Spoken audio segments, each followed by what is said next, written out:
Athens, the world's first democracy, the most glorious city in the ancient world.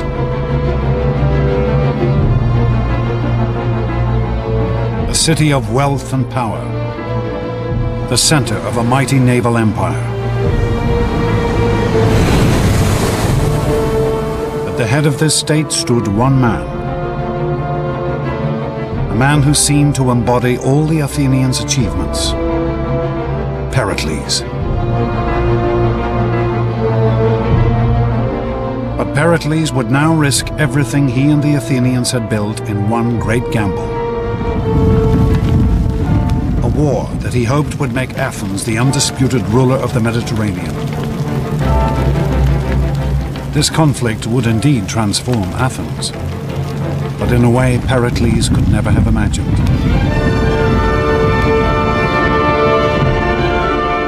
It would make this man, a common Athenian named Socrates, into the ruler of an extraordinary new empire.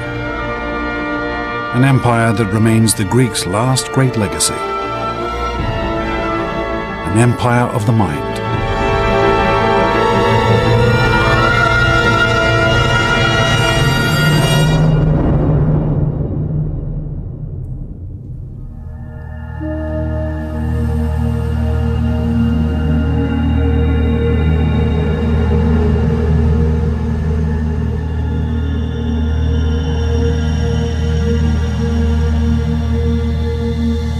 Prison cell in the city of Athens. The year 399 BC. Socrates, the world's most famous philosopher, prepares for his execution. Around him lies a city ruined by war.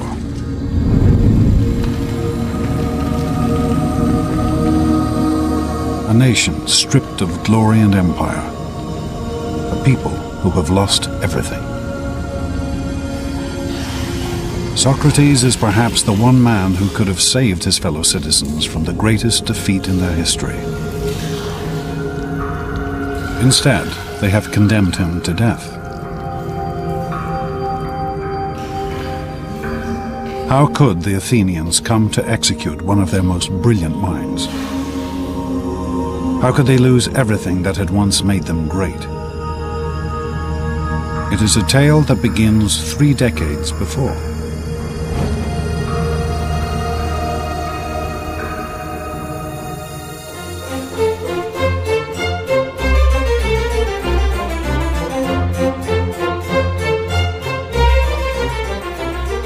In the year 431 BC, the city-state of Athens was the greatest power in the Mediterranean. Under the leadership of the patrician Pericles, this tiny state had built a naval empire that stretched across the Aegean. Her mighty fleet of trireme warships was the most powerful of the day.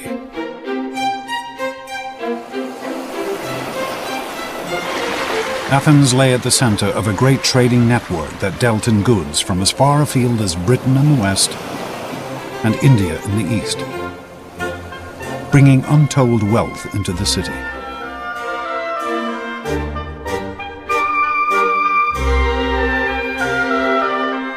And Pericles had personally devoted himself to making this city the most glorious of the ancient world. He had commissioned the Parthenon, a mighty temple to the goddess Athena, one of the most extravagant monuments in ancient history.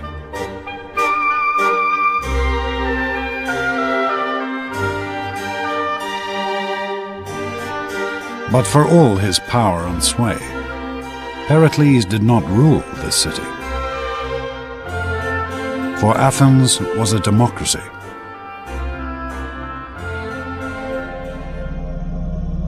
This is the assembly area of the Pt3, home of Athenian democracy. The system that gave every Athenian citizen a say in the running of their state. Here, Pericles had to stand before his fellow citizens and win the right to lead.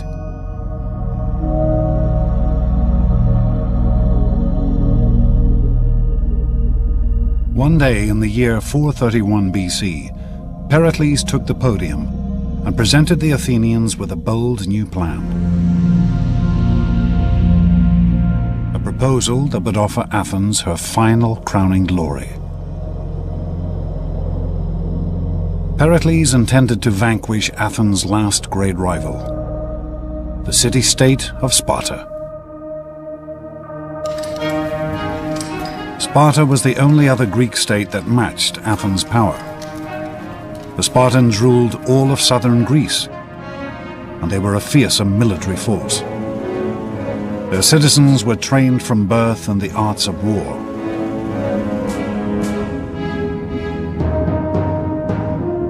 Tension had been building between Athens and Sparta for decades. To Pericles, it was now time to take on this dangerous adversary. To make Athens the undisputed leader of the Mediterranean. If we go to war, as I think we must, be determined that we are not going to climb down. For it is from the greatest dangers that the greatest glory is to be won. The assembly embraced Pericles' plan. The Athenians were never ones to shrink from a fight. The ancient Greeks as a whole were not by any stretch of the imagination a peace-loving people. Peace was an interruption of war rather than vice versa, and the Athenians were as bellicose as any other Greeks.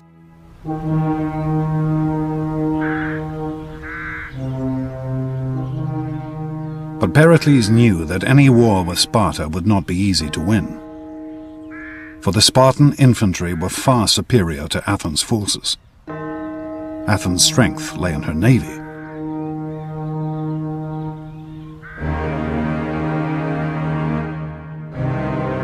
So Pericles proposed a strategy of astonishing complexity and sophistication. He convinced the Athenians to abandon all the land around Athens and retreat behind the great long walls that stretched down from the city to its harbor at Piraeus.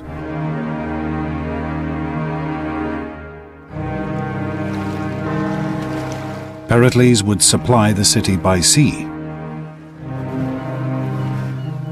Merchantmen would bring in grain, wheat and other essential supplies from Athens' colonies and allies across the Mediterranean.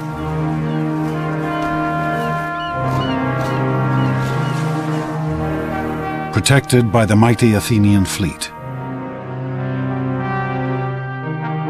And Pericles would use this great navy to attack the Spartans from the coast.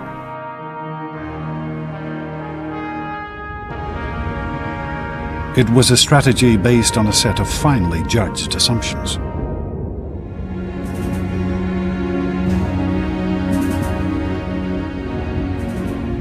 Pericles' expectation was that after a year or two, but no more than 3, the Spartans would realize that they could not win the war because the Athenians would never give them the infantry battle they needed in order to win, and they had no other device available.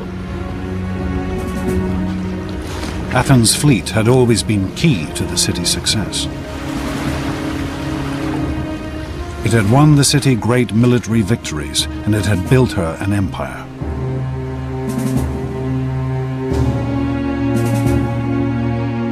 Pericles was sure that this fleet could now bring Athens her greatest triumph.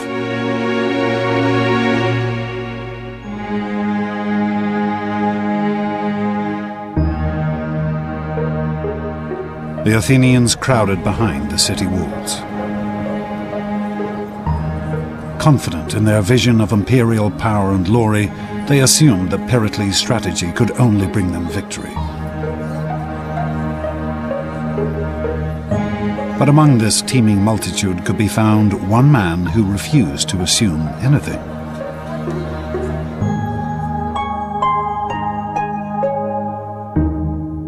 A man unique in Athenian society. A man called Socrates.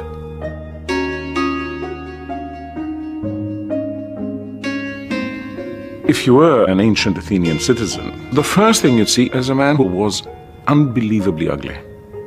His head was too big, his eyes were too large, his nose was all the wrong shape. Socrates' appearance breaks every rule of classical Greek aesthetics, of the idea of proportion and measure. Socrates walked the streets of Athens barefoot, clad only in a dirty robe. He cared nothing for appearance, or any of the other conventions of his day.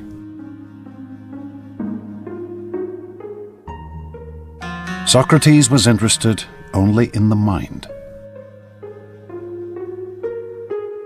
This unlikely figure would become the leader of a revolution in thinking that had been gathering strength across the Greek world.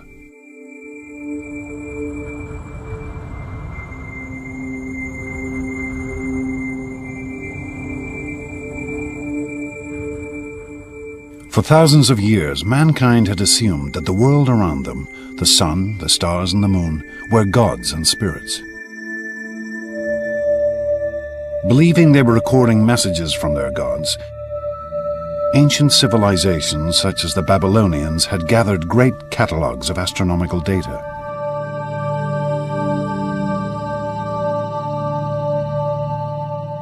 This detailed astronomical calendar from Babylon records the rising and falling of the constellations and the gods they represented.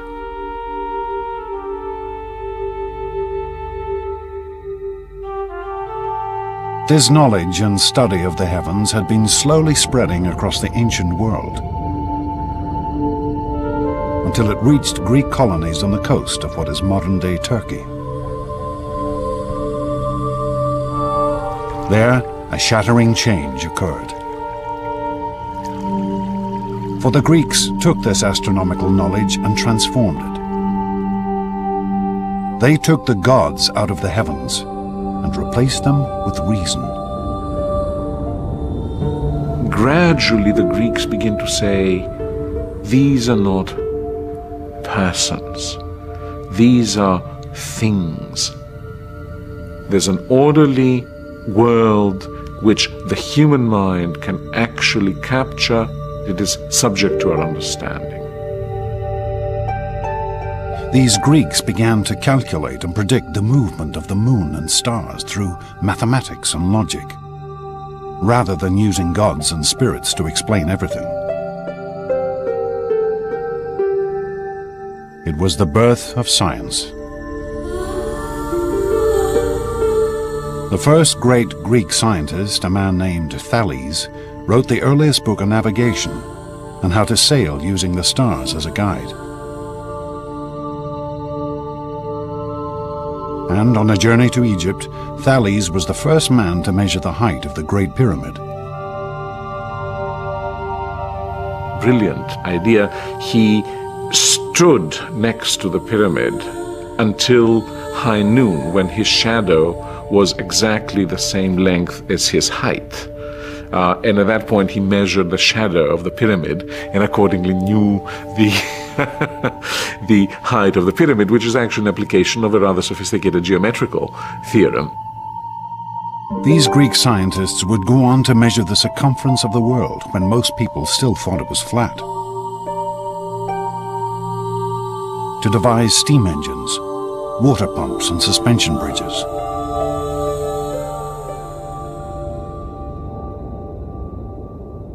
But Socrates was not interested in the mechanics of the physical world.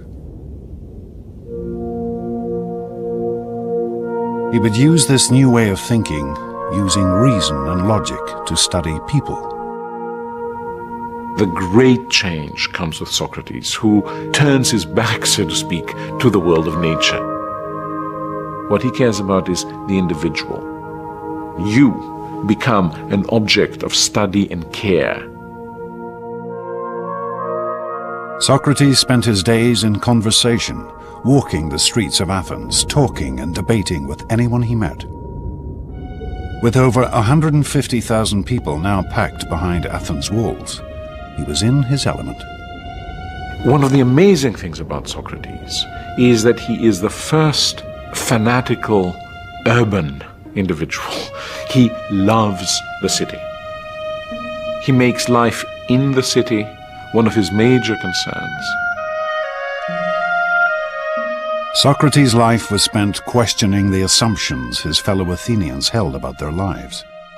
What they felt was right and wrong, what was good and bad. And he was happy to turn convention upside down.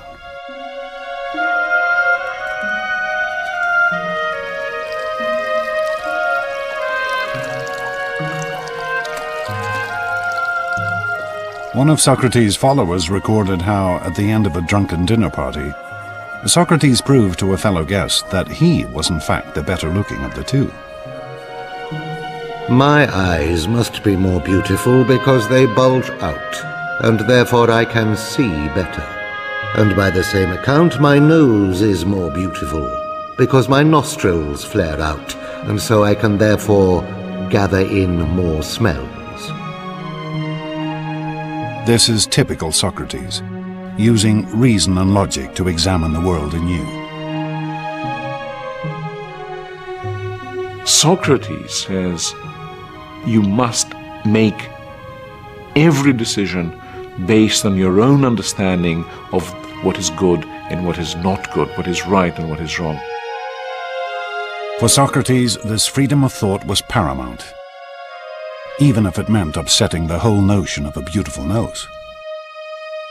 I tell you, let no day pass without discussing all the things about which you hear me talking. A life without this sort of examination is not worth living.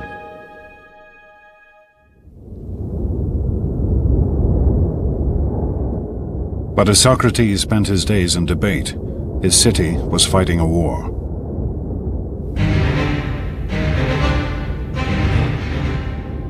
The Spartans invaded Athenian territory and set about burning all the farmland around the city.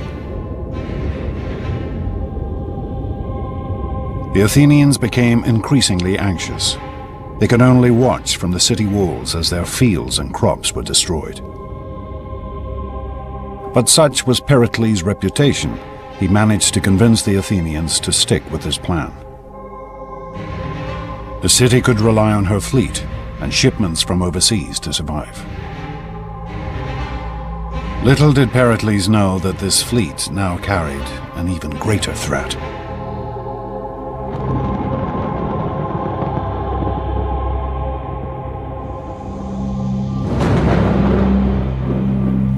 One year into the war, the grain boats that fed the city brought with them an additional cargo: plague. A disease that would now devastate Athens. Pericles' plan couldn't anticipate difficulties that we now would suggest were rather likely in those circumstances of crowding. And the results were horrendous. With the population crammed behind the city walls, the affliction spread like wildfire. The symptoms were horrific. The Athenian historian Thucydides, who lived through these years, recorded its effects.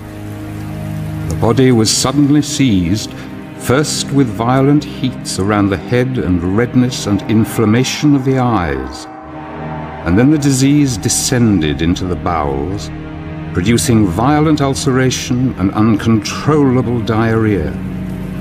The sufferings of individuals seemed almost beyond the capacity of human nature. The city must have looked terrible, smelled terrible, been awful to be in, and terror must have reigned everywhere. Sufferers, racked with fever and overcome with unquenchable thirst, would crawl into the city cisterns and water mains to die.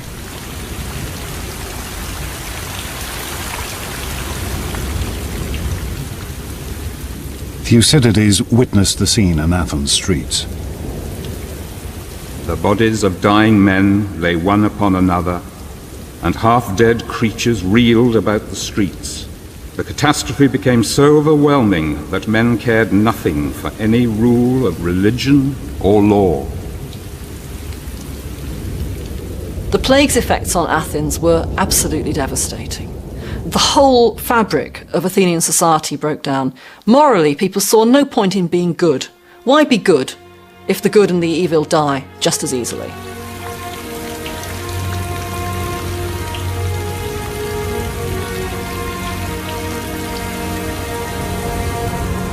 The plague would kill over a third of Athens' population.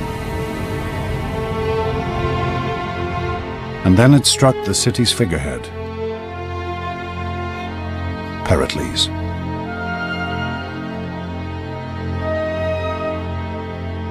Plutarch, Pericles' biographer, described his symptoms.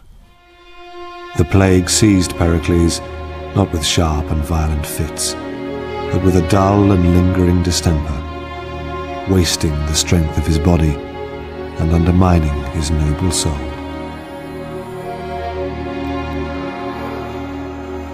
By the end, the patrician hero of the city was reduced to relying on potions and magic in an attempt to cure himself.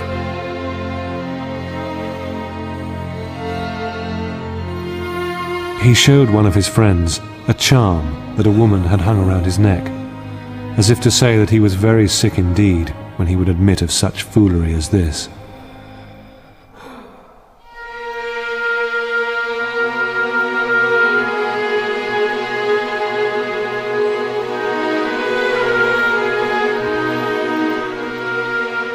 Finally, after 6 months of lingering illness, Pericles died in 429 BC.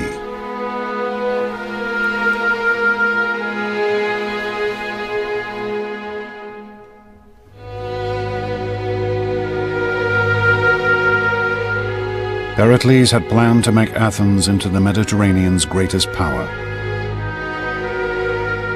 But his carefully calculated strategy had brought only disease and death. Like most brilliant men, like most people who have had great success all their lives, Pericles simply underestimated the degree to which some things are out of the control of the very best intelligence and the very best knowledge that there are.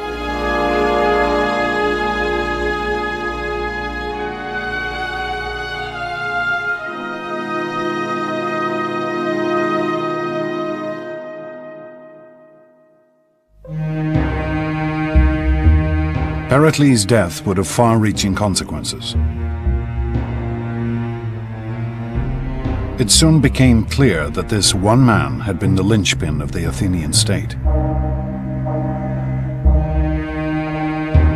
Plutarch records that the changes were swift and dramatic. Those who while he lived had resented Pericles' great authority now realized that he had been the main protector of public safety. So great a corruption and such a flood of mischief and vice followed.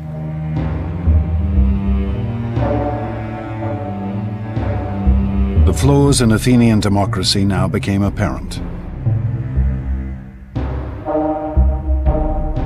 Without a single strong leader, countless figures now scrambled for the top position.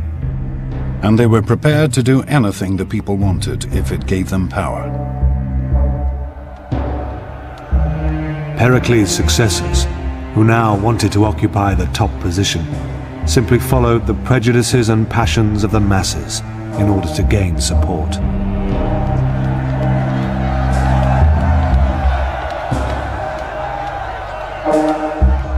Athenian democracy now revealed a new and terrifying potential. The potential to slide into mob rule. Crippling her ability to fight a war.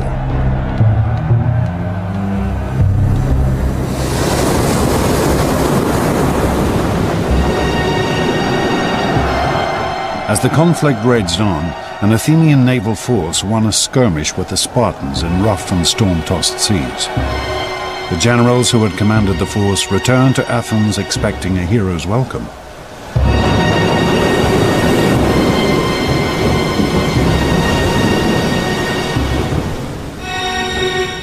Instead, they were thrown into prison.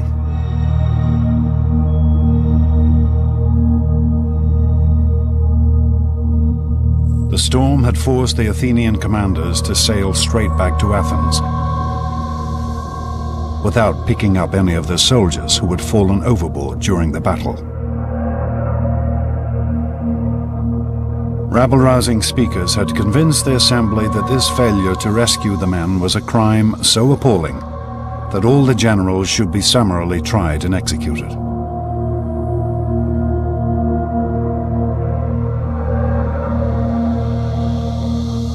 We know of only one man who stood up and attempted to calm the fevered assembly: Socrates. Socrates alone, and against the very, very serious and vocal and aggressive and mad, furious reaction of the public, stood his ground and said it was the wrong thing to do. He was going to vote against it. Socrates' principle of questioning the society he lived in now had a real and practical purpose. He refused to bow to any pressure and thought for himself and do the thing that his conscience and his reasoning told him was the right thing to do.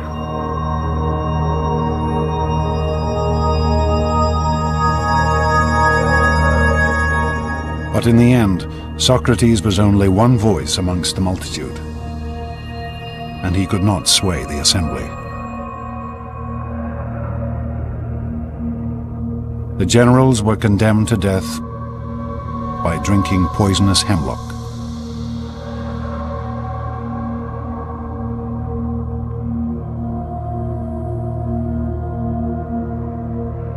It would be a terrible loss to Athens' war effort.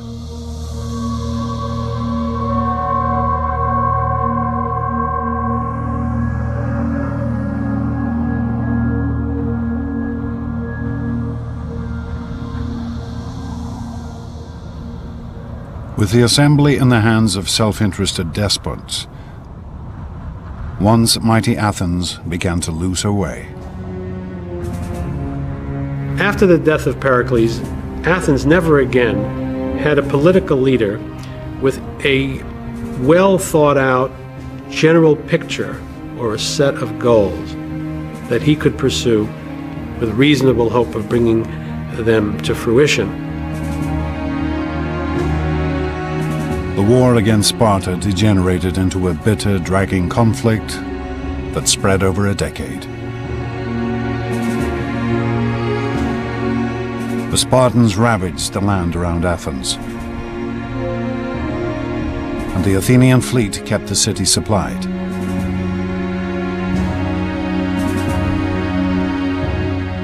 Neither side was able to defeat the other.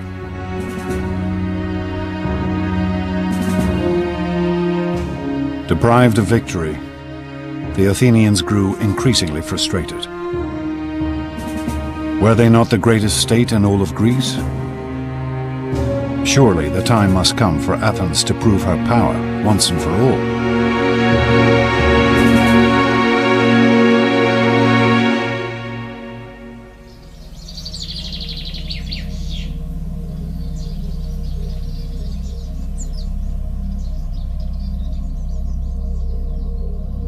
Then, in the year 416 BC, a daring proposal was put before the assembly. A proposal which, even if it did not defeat the Spartans, would at least satisfy Athens' hunger for glory. A small Greek colony on the island of Sicily had asked for protection. Protection from a neighbor allied with Sparta. Why should the Athenians not come to their aid, humiliate their Spartan adversary, and perhaps conquer all of Sicily at the same time? As one Athenian addressed the assembly, "This is the way we won our empire, and this is the way all empires have been won. Let us set out on this expedition, for it will destroy the arrogance of the Spartans, and at the same time we shall become rulers of all Greece."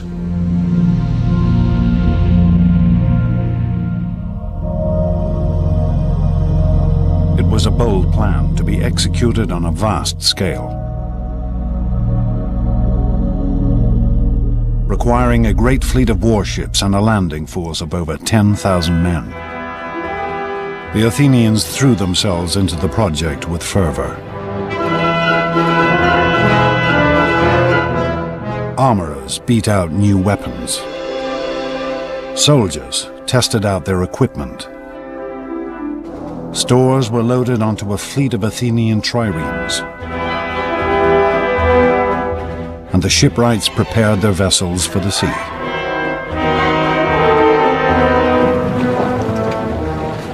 Then, to great fanfare, the mighty invasion force set out for Sicily.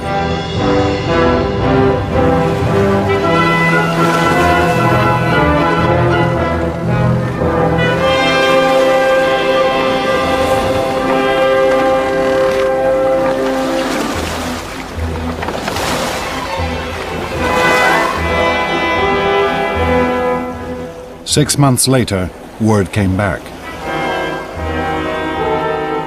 The campaign was not going as quickly as hoped. They needed reinforcements.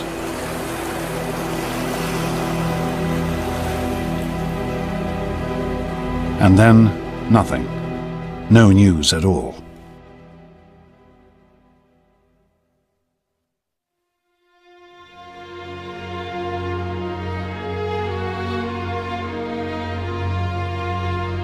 Then, in the autumn of 413 BC, a sailor arrived in the city.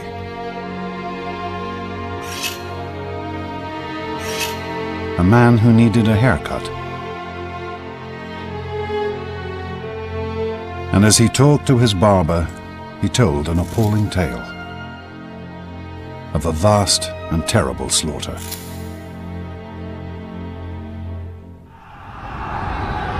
It was the story of an invading army that had been pinned down where it landed, of how its leaders had argued with each other about strategy, of how their food and water had run out, of how they'd attempted to ford a great river in a desperate attempt to escape.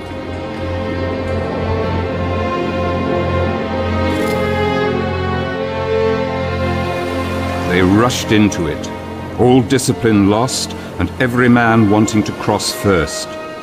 They fell over each other and trod each other underfoot, and they drank thirstily. The water was foul, but still they went on drinking, mud, blood and all, the dead lying thick in the riverbed.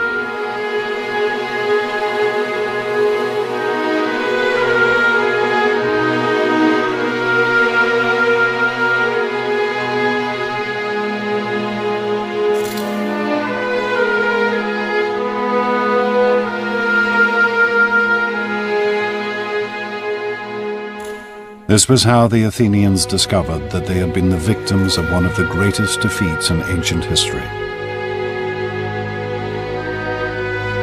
Over 50,000 men had been killed or taken prisoner. 2 entire fleets of Athens' prized triremes had been destroyed. The Sicilian campaign is a mess for a variety of reasons. First of all, it's a long way away. It's over 600 or 700 miles. Once they arrive, they squabble and fight about what to do. But perhaps the biggest problem is there's not a tactical reason to do it. There's not a strategic reason to do it. The motivation is highly self-interested. The Athenians, entranced by a vision of imperial glory, had in fact engaged in a pointless and vain campaign. They believed that wrongly they could go quickly in, raise the countryside, and win a quick victory and a rich tributary subject state. Thucydides recorded the scale of the devastation. This was the most notorious action that we know of in Greek history, for they were absolutely, calamitously defeated. The losses were total. Army, navy, everything was destroyed.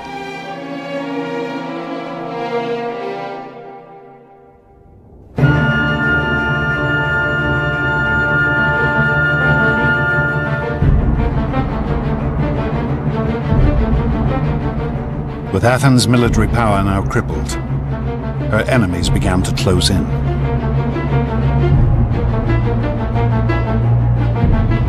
The Persians, whom the Athenians had humiliated 50 years before, now saw the ideal opportunity for revenge.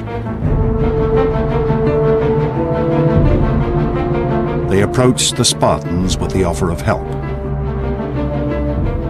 The Persians have been watching this carefully, and they decide to intervene and subsidize the Spartans, and that subsidy is in the form of manpower for rowing and fleet construction. Where previously the Spartans had never been a naval nation, now they had a fleet paid for with Persian gold.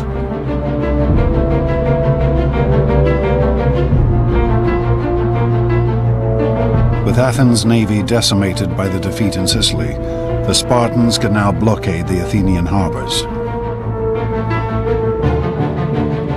The great grain convoys from Egypt and the colonies could no longer get through. And finally, the Athenians began to starve in the streets.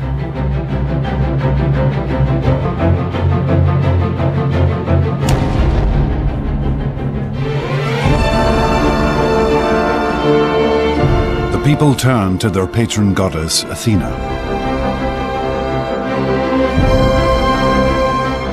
At the height of Athens' glory only 30 years before, Pericles had honored her with the most glorious temple ever seen.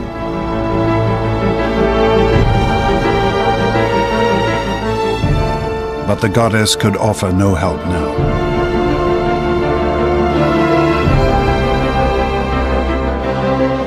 Athens, once so sure of her preeminence in the Greek world, was now home to a population ravaged by plague and war,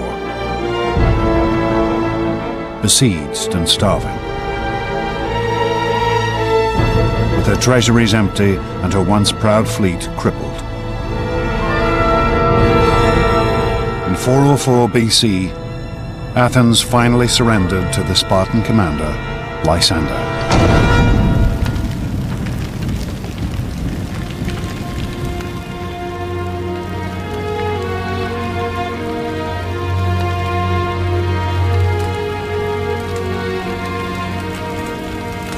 The Spartans' terms were heavy.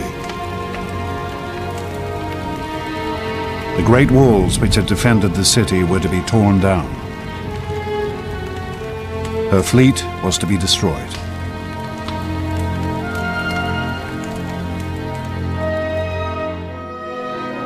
We have this wonderful scene of Lysander sailing into the Piraeus and dismantling the Athenian fleet. That's important because the destruction is symbolically a destruction of the Athenian Empire.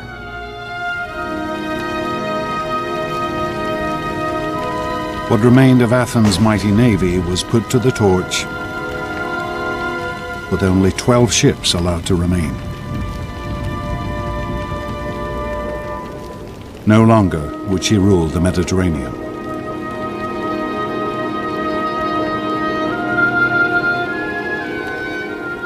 The Athenians became convinced that they could do, finally, in the end, more than they really could.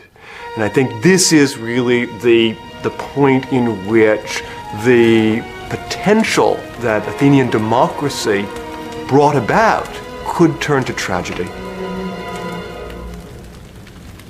They could achieve great things, they could not achieve all great things. But it would still take one more act of vanity and violence before the Athenians could redeem themselves. And their city could be reborn.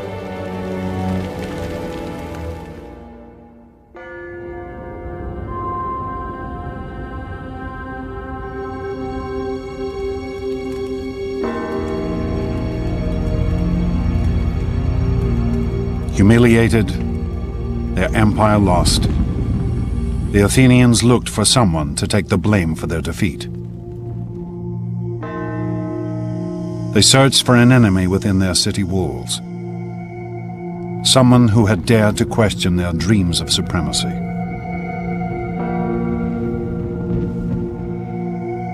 They searched for Socrates. Socrates was a critic. He was critical of the thinking and the thought processes of his fellow citizens, and he was critical about the public affairs of Athens. For over 50 years, Socrates had been publicly questioning and attacking the traditions of Athenian life. And around him he had gathered a group of youthful followers. Surely this must have weakened the city's moral character, undermined her hunger for victory. On the command of the assembly, Socrates was arrested on charges of questioning the state religion and corrupting the youth of the city. I am quite sure that especially in a relatively small society like Athens, someone who is constantly questioning the principles by which the society has traditionally governed itself will be perceived as a very major danger by at least some people in society. You can easily see that a few hundred people might want him out, and they did. The Athenians would now put to trial the one man who dared to question the way they lived their lives.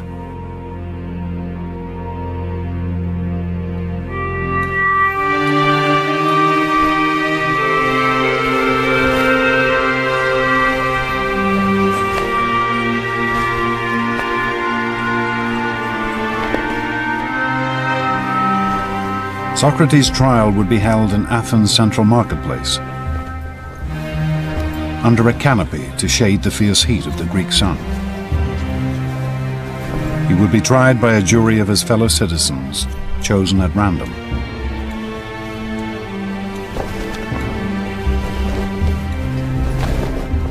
But this would not be a trial we would recognize. The Athenian legal system was remarkably different from a modern system. There are no lawyers involved with this. There is no trained judge involved with this. It is in some ways a very frightening system from a modern point of view. The law did not have the same stature in Athens that it has in a modern society. Socrates would be judged by the same kind of group he had watched condemn 6 generals to summary execution 7 years before.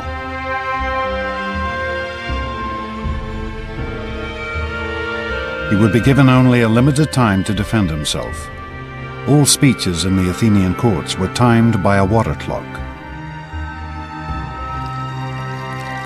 One jar of water steadily running into another.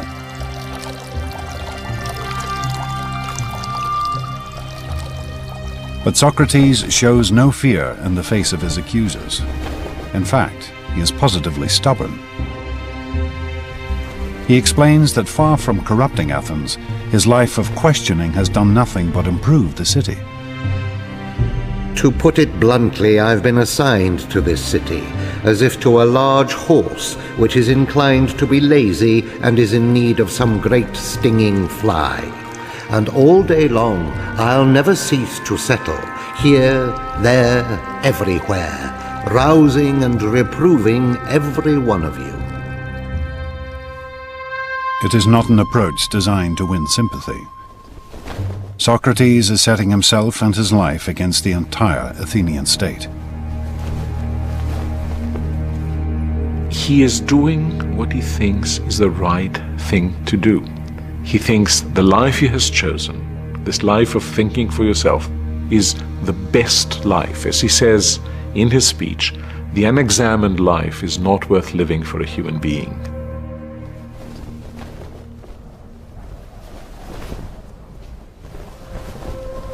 If Socrates had simply apologized to the court, he might well have been acquitted. But instead, he demands free dinners for life, for all the work he has done. I can just imagine what that jury and the audience of that trial must have thought at the time. They must have been absolutely speechless. When the final vote came, the verdict could hardly have been a surprise.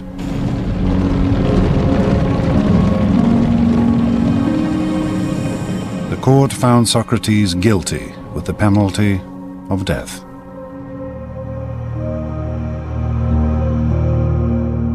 But Socrates reacted with calm and serenity.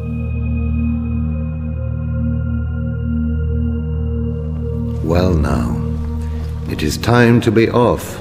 I to die and you to live. But which of us has the happier prospect is unknown to anyone but heaven.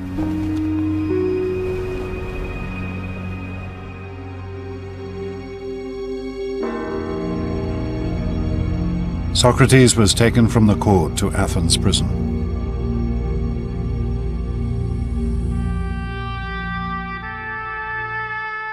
The site of this prison still exists. We can still trace the layout of the cell in which Socrates was probably held.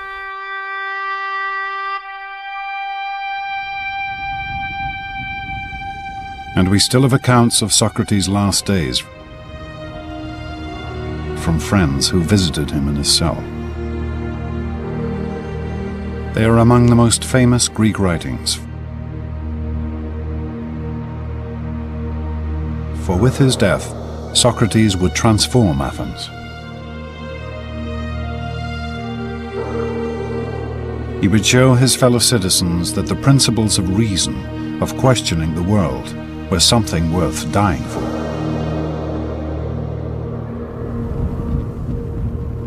Socrates would be executed in the traditional Athenian manner, by drinking hemlock. Some of the hemlock cups used for the poison are still preserved. Death by hemlock is excruciatingly painful, causing gradual paralysis of the central nervous system.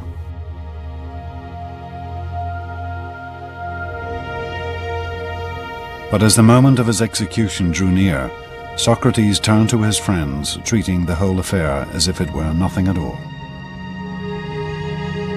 For me, the fated hour calls.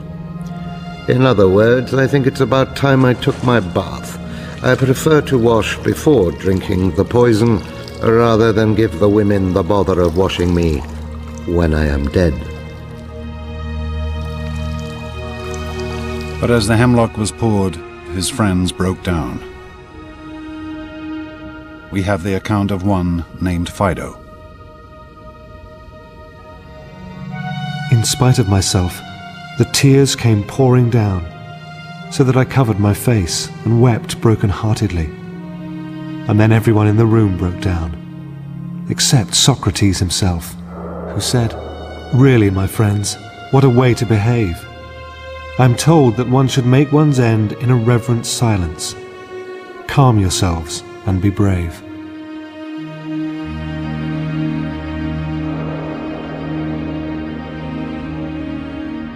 As Socrates lay back on his bed and let the poison take effect, his friends watched in silence. Here was a man who was dying not for glory, not for fame and honor, but for the sake of his principles, because he believed that man should question the world around him. It was a sight they would never forget.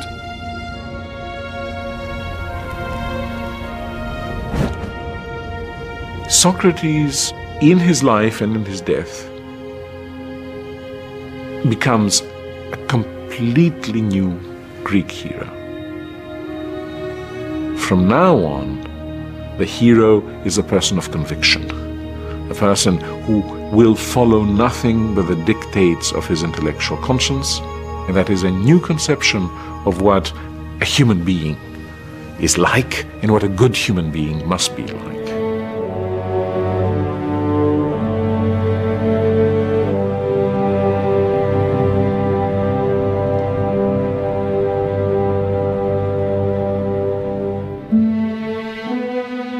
For centuries, the Athenians had believed in one ideal: the vision of a martial warrior hero.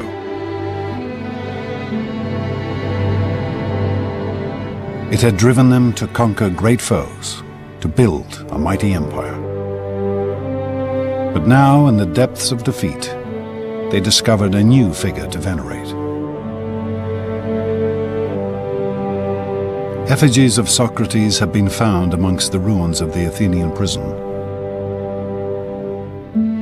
perhaps offerings to the dead philosopher.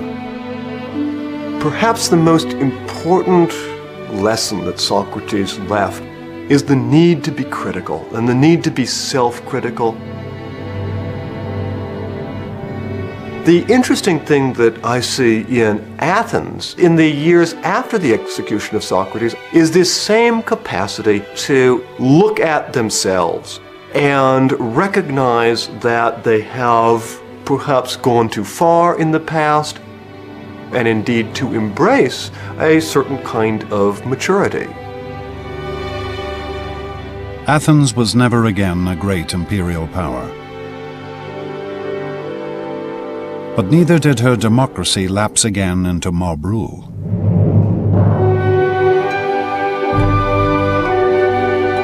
Instead, she became a city of intellectual inquiry.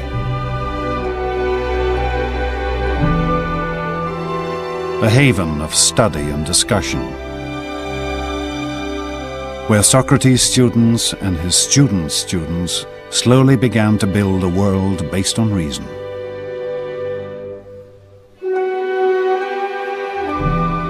Plato tried to formulate the ideal society. Aristotle studied nature, establishing biology and zoology. And slowly the ideas and work of these Greek thinkers began to spread across the known world. One could say that a major part of the energy of the Athenians turns into building what one might call empires of thought. So where before you had Athens sending its ships to the various islands in order to collect taxes, here you have reason extending its dominion over all areas in which our lives are actually lived. Socrates' principles of reason, of questioning assumptions and the world around you, still endure.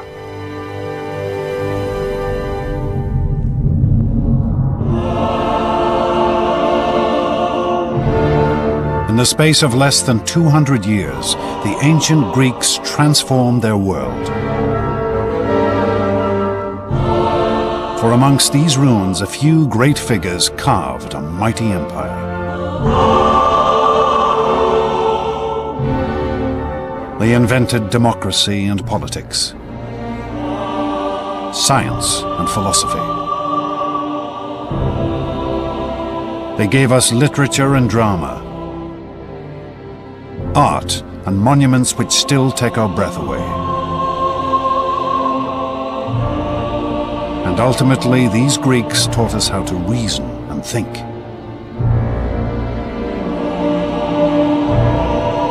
Two and a half thousand years later, their astonishing achievements continue to shape our world.